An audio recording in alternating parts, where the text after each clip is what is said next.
So what's up, y'all? It's the real May, and we're here to do the Q&A. I know I've been told y'all I was gonna get y'all Q&A.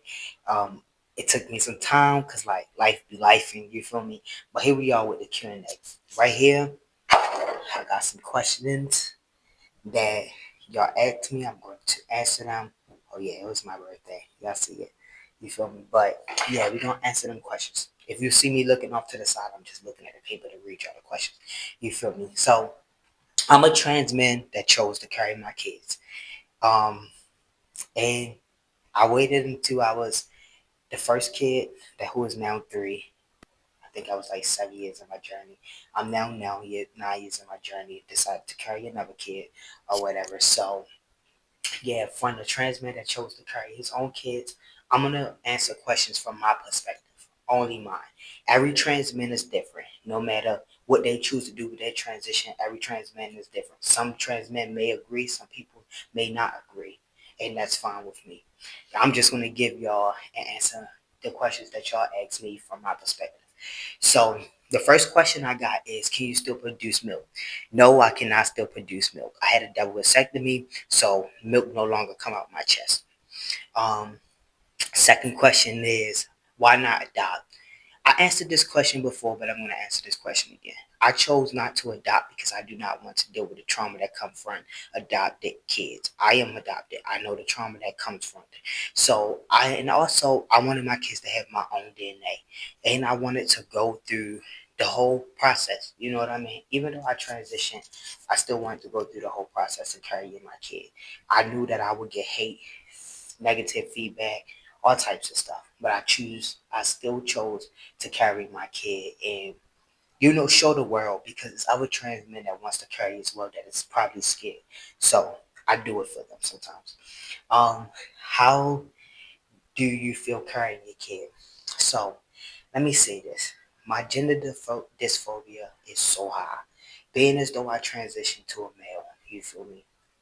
I never wish to feel how I felt before transitioning. So that's like the hard part. Watching my body change, knowing that I'm going through these changes, all types of stuff. You know what I mean? Also, nobody knows. My job does not know.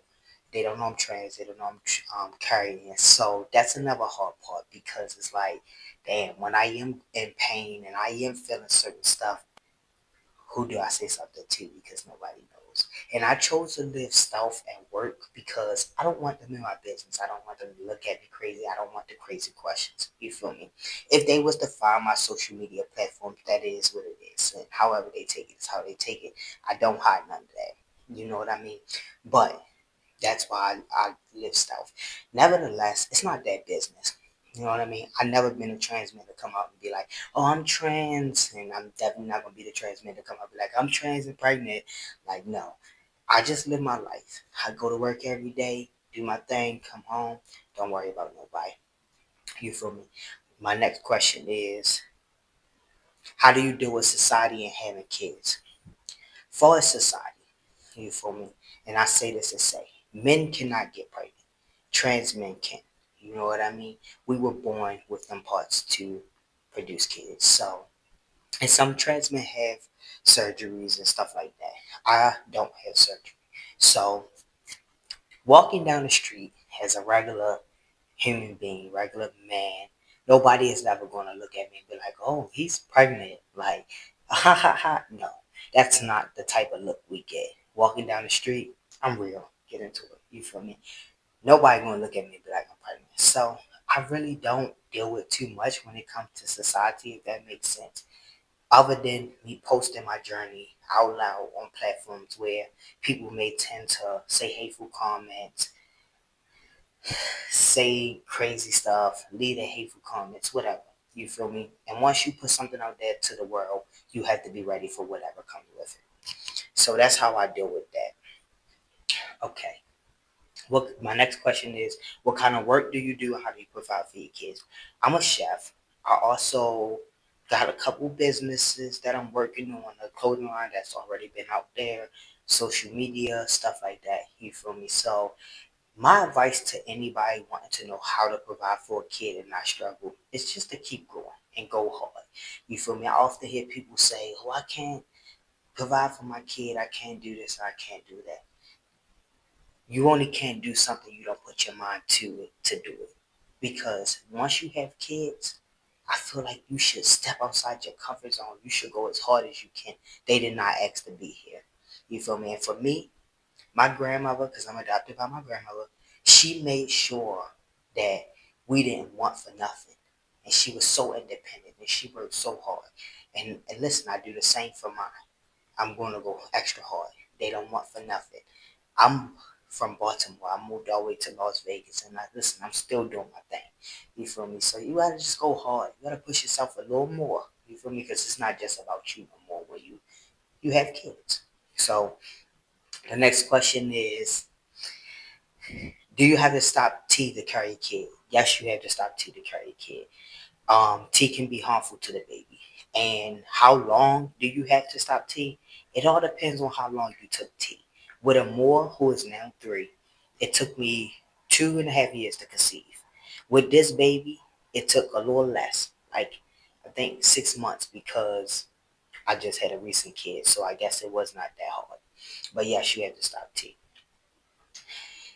My next question is, and I get this question a lot, why wait until you transition to have a kid? I answered this question before, I'm going to answer it again.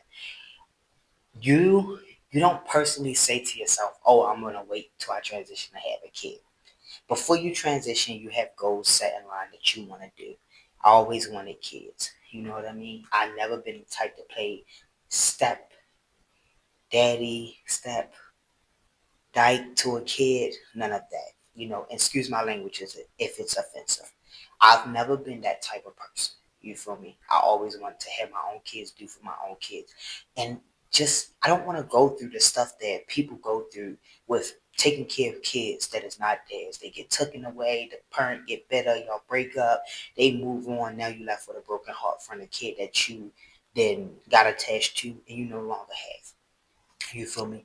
When transitioning, when I found out I could take hormone therapy to be and look how I feel inside, I did that. I ain't think about nothing else. Listen, I've been on T since 2015. So once I could take that first T shot, I took that first T shot. But along my journey, I knew somewhere that I wanted a kid and that I would stop to carry my kid, and I did just that. Me personally, I don't care what nobody think about me. Know how nobody feel about my journey. This is my journey. This is my life. I'm going to do what I want. You feel me? My advice to anybody, that any trans man that wants to carry a kid, carry a kid. If you're scared of what society gonna say, keep it between you and yourself, and or find somebody that you can have along your journey. But don't let nobody ever stop your process of what you want to do. People gonna hate. People gonna talk. People gonna be mad. People gonna say what they gonna say. Listen, I get a lot of hateful comments, and I get a lot of good comments too. But that's never gonna stop me from saying, doing, or being who I want to be. My kids love me and they understand me and they know who I am and they know I carry them. I'm not that type of parent that, hide anything from them. They will know that they came out of me. They will know that I'm born a female. I have a 12-year-old that's well aware of who I am. And my 3-year-old, she's learning as well. You know what I mean? Get a lot of, oh, they going to be confused. They going to be this. They going to be that. Man, these kids smarter than y'all think. And regardless of what, if they don't deal with it with you, the world is out there. Society, listen, it's different than when we grew up. Stuff is being shown to these kids. You feel me? That you somewhat is still going to have the answer to. You know what I mean? So, my advice to anybody, do you, be true to you. My next question is it hard being a trans man that carry? The hardest part is carrying a kid and no one knowing.